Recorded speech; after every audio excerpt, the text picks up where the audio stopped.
Yeah, I mean, I was going to ask a bit more about thinking it was like that, where it is going to be a certain kind of person that chooses to enter philosophy course, like to major in philosophy to begin with, that also has the things that would select for law, for these other fields, that for med school and things like that. I think philosophy is more about thinking about the human condition, like Mm, how people think and work and things like that. Then medical is about how the physical body, like we were talking about at the start, you are what you consume. So it makes sense that somebody who's predisposed to understanding the human experience in that sense would choose those philosophy and also be drawn towards med school. And then there would also, of course, there's no, as we mentioned before, there's no like professional philosophers. yeah, So you have to find something to do with yeah. your general aptitude. That makes complete sense. So what was the thing again? Could you repeat those two terms? Because I think that was important. The terms you use to describe Selection, the system selection between versus treatment effects. selection versus treatment effects. Okay. I think Because that's what I was going to add on a little bit too is that if you take something like a professional sports league, obviously you could make the case that like a person like LeBron James he's going to be pushed to his apex. Like he's going to have to do intense practices. He's going to have to push himself hard, but there's still the selection effect. Like I'm yeah. 5'9" and stocky. You take somebody like me, put me into the NBA. I'm not going to become LeBron James. That's just how it Yeah. is. But you could make the case that, and they'll talk about this more in a bit, but like philosophy majors, you're taking kids who are already smart, critical thinkers, all that, and you're pushing them to a higher level, but they're still sort of pre-selecting for those things. And it's the Yeah. same thing with the Marines with the treatment effect. It's you can't take obviously like a quadriplegic and turn them into a Marine, but you can take a person of average stature, teach them how to shoot, get them in good shape, teach them discipline, push the endurance, all that. So they're going to reach that higher level. They may not be on par with like some of the special forces guys, but they're still going to be higher than what they Yeah. started as. Yeah. It's like saying most Marine graduates are between 25 and 30. It's like, yeah, because they enter at a younger Yeah. age. They're not out there recruiting 45-year-olds to join the No. Marines. Like, it's Yeah. just not a Yeah. thing that happens. But it seems to be that's one of the problems that Yeah. happens. And I think I think why this is a key part, because Yeah. in advertising, the schools, some of the advertising, they don't outright say it, but they leave that in there. It's implied that just by being there will make you a better person in a certain way versus being at a certain place may polish certain things certain abilities and things that you have. And I don't understand that disconnect. I used to have it a lot more, so I'm trying to understand what made me get over that disconnect where I realized like I have certain physical limitations or physical gifts. Like before I think when I got to middle school. It was like in eighth grade. I had never lifted weights before. I went to like the weight room for the first time, and I was already squatting. Once I learned what a squat was, I was squatting like 350 pounds, like Wow. in the first week. So Wow. by a year after that, I was breaking. I think 2 years later, I was doing 500. So that's stuff that people who've been lifting for years, doing like gear and I don't know if complete like anabolic steroids or things like that, but just gear doing their diets down, doing a proper breakdown, the lifting and things like that. They just couldn't do that just because of my Yeah. physical actual abilities. I just have certain physical things that I'll be able to do, and we understand that. And it's not even just the whole family, because like with my older brother, just had his birthday the other day, and we're just talking and things like that.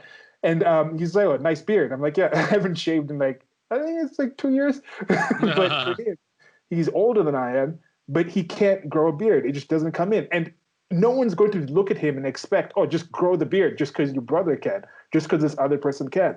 But when it comes to the mental stuff, people seem to think that you just put no one would believe that if you just put my brother and you had him have the diet and live in the locations that I did, all of a sudden he would grow a beard. There's certain Yeah. limitations in the genetics. But somehow they think if you just took me and had me study all the things my brother studied, I would think exactly like him or be able to hold the job that he does, do the things that he does. That's I don't get how people don't get that. They don't understand that the brain itself, the mind is part of the brain, and the Yeah. brain is a physical part. If you chop half your brain out, you're not going to be able to do the same things as you Yeah. do if you have the full brain. So people with different brain sizes, people with different effects. Somebody was a kid and then they saw their parents get murdered or something, Yeah. versus somebody who wasn't. Like, these things affect the way people work and the way people actually approach things. And I also agree with your LeBron James example. The NBA doesn't make you tall and athletic. No. Being tall and athletic helps you in the NBA. That's it's that kind of thing.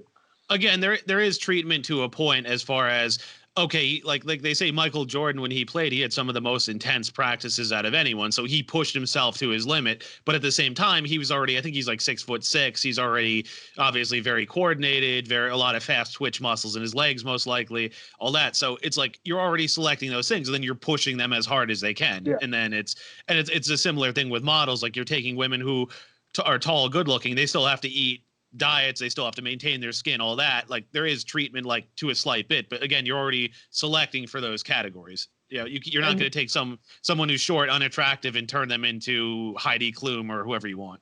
Yeah. And then you also look at, like, some certain additional things, environmental as well, that play into this.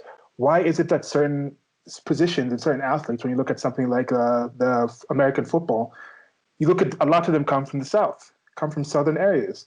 It's not just like, oh, all black people in general come from all these areas to play these positions. It's like, no, specifically people with Negro genes from certain locations in the South that are mostly hot and mostly like times where they're just running around outside for a lot more time. They can play since Pee-wee. Whereas you have people from the North, even if you look at the black people from the North, they're normally like the bigger kind of people, the linemen and things like that will come from those positions and things like that, where they have more time indoors. Maybe they're having different diets, they have different approaches to things, they're not playing the sports as much. And a few other selection things, also certain cultures, certain ways you raise, the nurture of it, certain communities, people are going to be thinking sports is one of your ways out of here. So people will invest a lot more time into your athletics than they will into the other things that you could possibly do. And you'll see certain backgrounds. There's a lot of people in professional sports leagues that have, I think it might have a disproportionate number of people coming from lower income areas than any other field where there's actual millionaires, actual people make that much amount of money, because they look at it as a potential way to get out of their place. Whereas somebody else might be like, maybe I'll study this, or maybe I'll go to that other place, and maybe I know an uncle who has this, who has started a business, maybe I can get a job at their place. So there's other selecting factors that kind of play into that I think should also be thought of in any sort of field, any sort of educational field, any sort of achievement. It's not simply, oh, let's just put this kid in Harvard, or let's put this kid in Keene State. I looked up Keene State to see. It was like, is this an actual place? They say Keene State, right? Yeah. How's it spelled? Keene? Yeah, it's with two E's. I don't want to say. I was thinking like maybe they were making fun of Keens and they're just making up a place.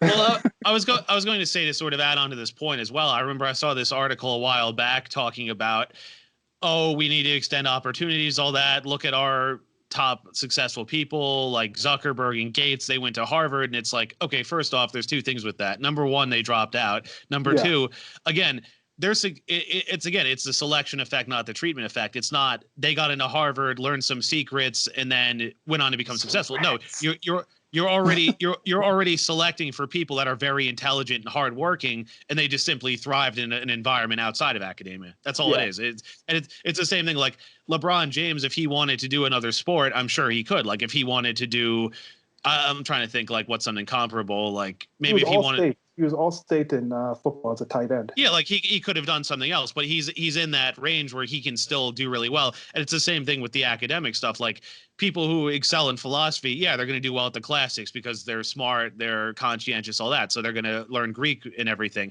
And then in medical school, they're going to be good with the anatomy and then the precision, all that. So again, it's like you're selecting for those things, and those factors are just being applied in different areas. It's not. Again, I mean, they are being trained to a point, but it's also like you're already selecting for those things. Right. Yeah. Okay, well, Keene State here, it's I think it's in New Hampshire, so maybe they're saying similar area. It's a liberal arts college in Keene, New Hampshire. Yeah. It has 4,300 students as of 2017, 1,800 cost after age. So is it the same as? It's actually cheaper. It's more expensive than Harvard after age. Because it says average cost after age after aid is 18,000, and our average cost of Harvard after aid is 15,561. Uh-huh. So figure that out. Somehow, the acceptance rate of Keene State College is 81%, with a graduation rate of 64%. What's the graduation rate of Harvard? Graduation rate completed within the first 6 years is 97%. So you actually have you have a higher chance of graduating from Harvard than you do from Keene State, and Keene State is even more expensive.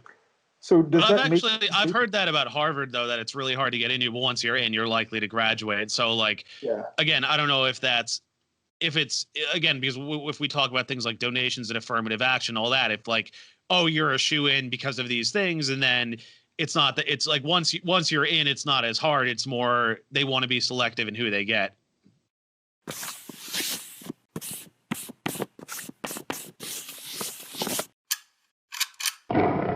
Thank you for listening. This has been a clip from an actual longer recording that I'll try to leave a link to on the screen or somewhere around here where you're listening to this. Presents. Presents. Presents. Presents. Peasants. Okay.